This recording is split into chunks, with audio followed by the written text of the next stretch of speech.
Hey Emrah, welcome Jack. to the Tempting Ventures the hot seat. Just want to chat today a little bit about board packs and why they're useful for accountability.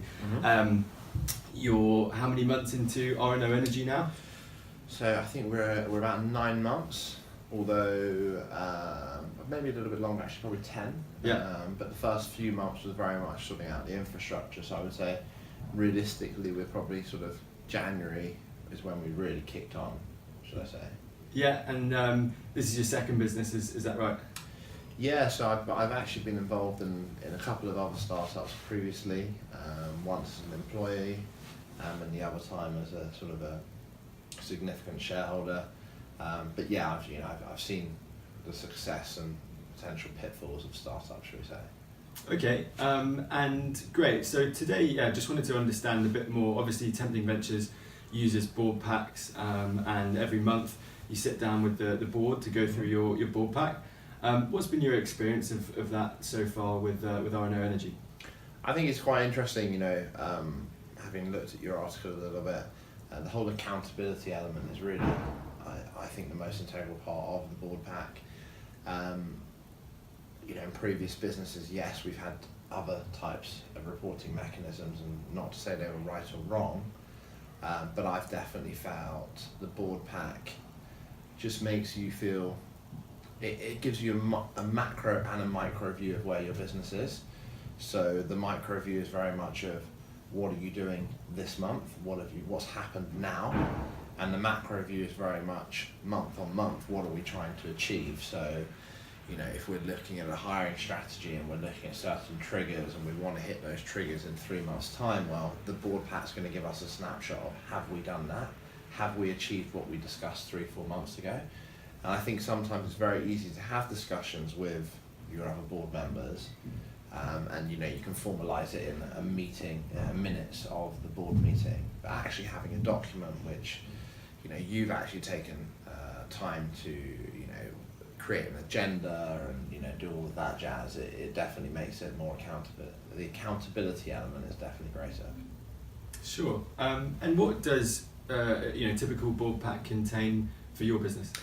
So first of all, it's fundamentally what does the CEO, myself, what's my agenda, what do I want to achieve from that? So typically there'll be a few points that I will want to go through. That's not the basic of what have we done the previous month. So whether I want to talk about hiring strategies like I mentioned a second ago, or whether I want to talk about potential incentives for the staff, or promotional criteria if we want to change that, or potentially a new market that we're looking into. I mean, obviously we're not at that stage yet, but those are the kind of agendas that we'd be putting into the board pack. You then go over the previous month's actions.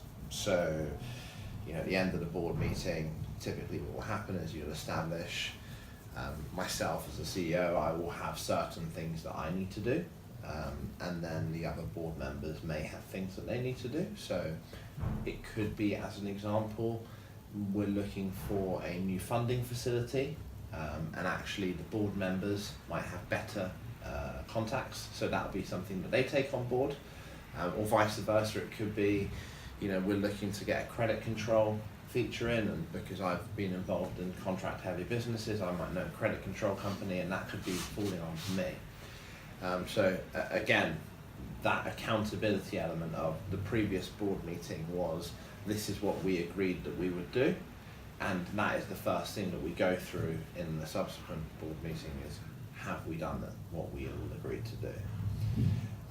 Then after that, it's very much a snapshot of the business. So like I said, the micro view, what have we done in terms of GP generated, in terms of the cost base of the business, do we have, has a new hire started, how has that impacted the bottom line? You then have a bit of a sort of commentary, shall I say, on where we are against where we thought we'd be. So the year starting budget, are we on budget, are we not on budget, why are we on budget, why are we above, why are we below? If we're below, what can we do to get above? We then talk about sort of client strategy, So what have we done that month on clients? You know, what wins have we had? What losses have we had? Similarly with you know, candidates, how's our candidate generation piece been? You know, how's the control of those candidates been? You know, obviously you have worked with the US market as well, so there's certain learns that we've had along the time of, you know, potentially adding in new processes to be able to control someone that fundamentally we never see outside of video call. So that's that. Then you go on to the next element, of which is the team performance. So it breaks down each individual. You know, what are their, you know, CV send-outs, what are their interviews, and what are they actually generating? You know, what money have they made? And then you then have what actually I think is one of the most important elements, is what your hiring pipeline looks like. You know, what I learned when I came to Tempting Ventures is that you always want to have a bench of people that you want to hire, because when you want to hire, you can never find someone. So you really always continuously, as a business that, you know, as you said, you've got two choices. You're either a lifestyle business or a business that you're going to want to grow into a big, you know, ideally a big beast. You need to make sure that you are constantly interviewing. You've constantly got people in the pipeline. So that's actually something we spend a lot of time on in the board pack, in the board meeting, should I say. What are we doing in order to generate that? You know, obviously Tempting Talent have been fantastic. They've helped us hire everyone so far, but, you know, also we should be looking at, you know, people that we personally know, or any other recommendations that we can get. So that's, you know, ideally we want to have 3 or 4 candidates there. And then the final piece is really, you know, what are today's actions? You know, what have we discussed? Everything that's been in my agenda, everything that's been, you know, obviously brought up by the other board members. You know, I'm in a very unique position where we share an office with our sort of investors, which is quite rare. You know, obviously the massive positive of that is that they are super hands-on. You know, I think some people could potentially find that daunting, and I think if it was a different investor, it probably would. But actually with Tempting Ventures, it works really well. So, you know, we do discuss a lot of things day to day, but the board pack is where we formalise everything that we're discussing, and it really means that we can look back in 6 months' time over our whole board packs and go, yeah, we've achieved all of the things that we said we'd achieve. And if we didn't have that, we'd probably say, yeah, we have, but we could miss 2 or 3 things. Sure. Because, you know, the nature of people is always to potentially, well, I'm ever an optimist, so I would always, you know, assume, oh yeah, I've done 7 out of 10, that's great. But when it's formalised, if you haven't done the other 3, it's very clear that you haven't done the other 3. Great. So thanks so much for your detailed insight. I guess one last question, which is, you know, whether someone's looking to start a lifestyle business or start a high growth recruitment business, you know, what key kind of takeaway, having been using board packs for the last 9 or so months, would you give to them, and what advice would you share to people looking to start their own recruitment business? I think make sure that you have the right support mechanism around you. That's really, really important. You know, I think for me, I don't want a lifestyle business. That's not what I want it to be, and it's not an arrogance thing. You know, I want a business that eventually, through all the board packs, through all the hard work, through everything that you've done, eventually kind of takes care of itself, and you can really take care of the top end stuff, which is far more fun, shall we say. So the advice I'd give to anyone is make sure that you are as structured as you possibly can, because the devil really is in the detail. You need to be meticulous, and that's something that I've learned off both Ryan and Melissa, is that if you are at all flaky of any information that you're taking on or anything that you're doing, then your business will not grow at the rate it needs to.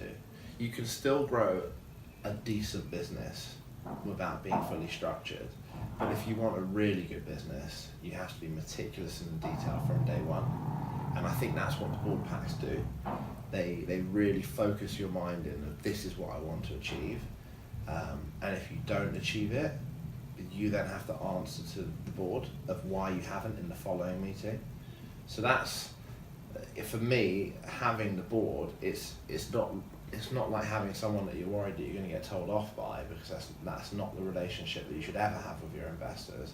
But it's having someone that you feel that you have to not answer to either, but justify why your business hasn't done what you've agreed to do. And then they will sort of come back to you and be like, well, this is the reason why we're not going to grow at this rate, or we're not going to be able to hire another 5 people, we're just going to stagnate this, or there's various different eventualities. But the advice I would give is genuinely make sure that you have the right people behind you, because however much of a superstar biller you are, it's a completely different ball game when you're trying to actually grow a business. Lifestyle's fine. You can go and get one resource next to you. You're a superstar. You'll go out. You'll win business. That guy will fill your roles. Great. You'll make 2, 3, 400,000, whatever you make. But you'll never be able to sell that business. You'll never actually be able to get the full upsize, and you'll have to do that forever. So if you're happy with that, great. Do lifestyle, but still make sure that you have someone to support you behind you in whatever capacity. I know Tempting Ventures, they not only invest in businesses, but they actually mentor a lot of business owners as well of various different sizes. So, I would strongly recommend Ryan and Melissa. If I didn't know them and I was to start again, with the experience I've had, I would definitely go for them again. And I think that's, some people wouldn't necessarily do that with the investors that they're stuck with now. Sure. Great. Well, look, thanks so much for your time today, Emrah, and best of luck with everything. I know you're doing a great job so far, and we'll catch up soon. Thank you very much. Take Cheers. care.